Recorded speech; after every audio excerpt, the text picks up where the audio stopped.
Ganesha sweet tooth. Ganesha is a Hindu god. He is very important and powerful and a tad chubby.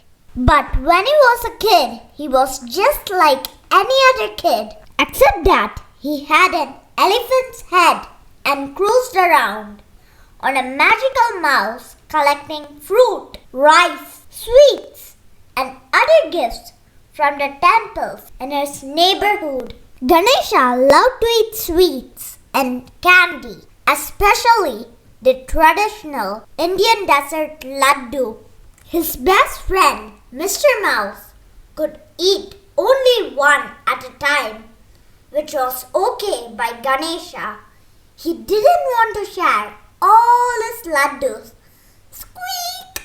One day, while Ganesha and Mr. Mouse were out looking for sweets, they discovered a new kind of laddu, the Super Jumbo Jawbreaker Laddu.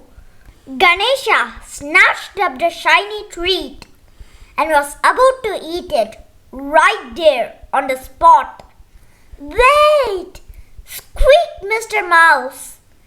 Don't eat it! It's a jawbreaker.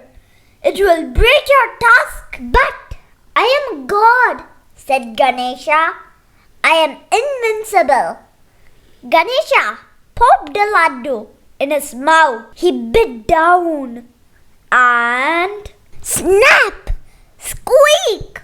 Oh no! Mr. Mouse yelled. How will I ever put my tusk back on? Ganesha wailed. Ganesha was very clever and tried all sorts of ideas. What if I tie it on with string? What if I stick it on with glue? Maybe I could just hold it on with my hand. But nothing worked. I look lopsided, he said. Everyone will laugh at me. No, they won't, said Mr. Mouse. Everyone loses their teeth. And besides, you already have an elephant's head and your friends still love you. Ganesha wasn't convinced. He thought he looked awful. He took all his anger and frustration and hurled his tusk at the moon. But the tusk didn't hit the moon. It sailed over a bush and hit the head of an old man who was walking by. Is this your tusk? The old man asked. I am sorry, said Ganesha. I didn't mean to hit you. I was aiming for the moon. What is your name? I am Ganesha, and this is Mr. Mouse. You are Ganesha? The old man exclaimed. I have been looking for you. I am Vyasa, the poet, and I need a special scribe for a poem. It's so long that no man could ever write the whole thing.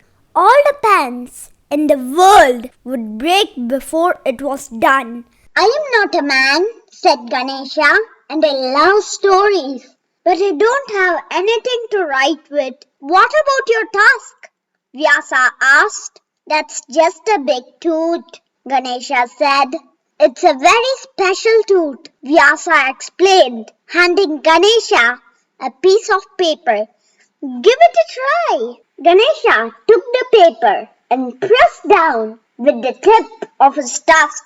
It made a mark. Ganesha was so excited that he drew a flower and a tree and a picture of Mr. Mouse along with a few of his other favorite things. I love my tusk, said Ganesha. I would be happy to help you. What is the story about? The beginning of things, said Vyasa. It is rather hard to sum up. It's called the Mahabharata. Excuse me, said Mr. Mouse, jumping on the end of Ganesha's trunk. I don't mean to interrupt, but what exactly are the terms of this agreement? It is a very long poem, after all.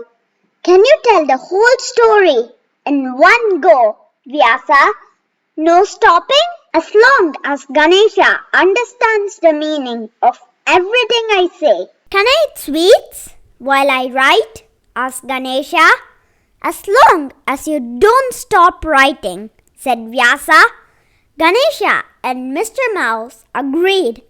Let's begin! As Vyasa spoke, Ganesha put his tusk to the paper and began writing. Soon he forgot all about the super jumbo jawbreaker laddu and how funny he looked. He even forgot about the sweets he wanted to eat. Long ago, Vyasa said, there lived a very brave king of Hastinapur.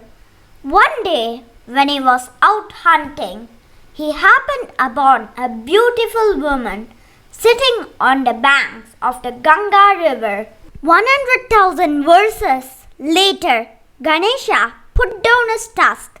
The Mahabharata, the great epic of Hindu literature, was complete. Ganesha peeked around the stack of paper and saw that Mr. Mouse had been eating his way through the laddus as they worked. The poem had taken a very long time, but Ganesha was happy to see there were still a few left for him and his friends. I hope you all like this book. Stay tuned for our next video. Take care. Bye-bye.